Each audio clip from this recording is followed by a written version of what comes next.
আপনি যখন ফেসবুকের ভিডিও বানাবেন বা চিন্তা ভাবনা করবেন, আপনি প্রথম অবস্থায় কোন বিষয় নিয়ে কথা বলবেন।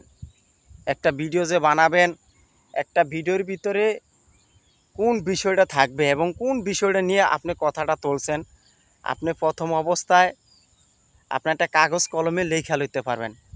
কাগজ কলমে লেখা এরপরে আপনি সুন্দর গুছিয়ে কথাগুলো বলেন। এখন আমাদের কিছু অডিয়েন্স আছে, বড় হোক ছোট হোক, তারা করে কি এলোমেলো কথা বলে। আসলে দর্শক আপনার কাছ থেকে কি শিখবে, কি জানবে, সেই পরামর্শটা আপনি লেখা রাখেন এবং দর্শকের মাঝে তুলে ধরেন। তাহলে দর্শক আপনার কাছ থেকে শিখতে পারবে, জানতে পারবে। এখন বর্তমানে আমাদের কিছু কিছু অডিয়েন্স আছে, তারা এলোমেলোভাবে ভিডিও বানায়।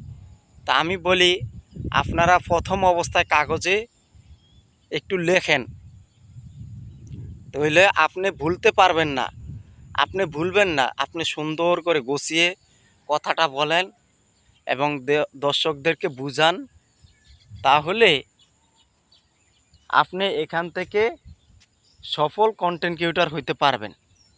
এখন আমাদের কিছু অডিয়েন্স লোক আছে, আজকে তারা এলোমেলোভাবে কথা বলে দেখে আজকে তাদের ভিডিওগুলোতে ভিউ আসে না এবং দর্শক থেমে যায়। মানে দর্শক অল্প একটু কথা শুনে এরপরে ভিডিওটা উপরে ধাক্কা দিয়ে চলে যায়। কেন জানেন? ওই যে আপনার ভিডিওর ভিতরে কোনো শিক্ষামূলক কিছু নাই। আপনার ভিডিওর ভিতরে কিছু শিক্ষামূলক জিনিস রাখবেন, তাহলে আপনি এখান থেকে সাকসেসফুল হইতে পারবেন। তা আমার কথা হইল, আপনি সবসময় শিক্ষামূলক একটা ভিডিও বানাবেন, আর আপনি দর্শকদেরকে বোঝানোর চেষ্টা করবেন এবং আপনার ভিডিওতে কি কথার জন্য ভিডিওটা উপস্থাপন করছেন, এই কথাগুলো তুলে ধরলাম।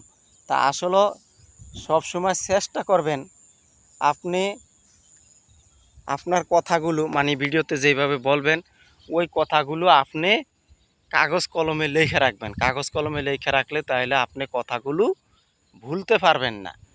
বুঝছেন ভাই? এখন আমাদের দেশে কিছু কিছু অডিয়েন্স বা আমাদের ফেসবুকে কিছু অডিয়েন্স আছে, তারা এলোমেলো কথা বলে, তো এই জন্য পাবলিক তার কাছের থেকে কিছু বুঝতে পারে না। প্রিয় দর্শক ভাই, ভিডিওটা যদি ভালো লাগে একে অপরকে দেখার সুযোগ করে দিবেন। ভালো থাকবেন। আল্লাহ হাফেজ।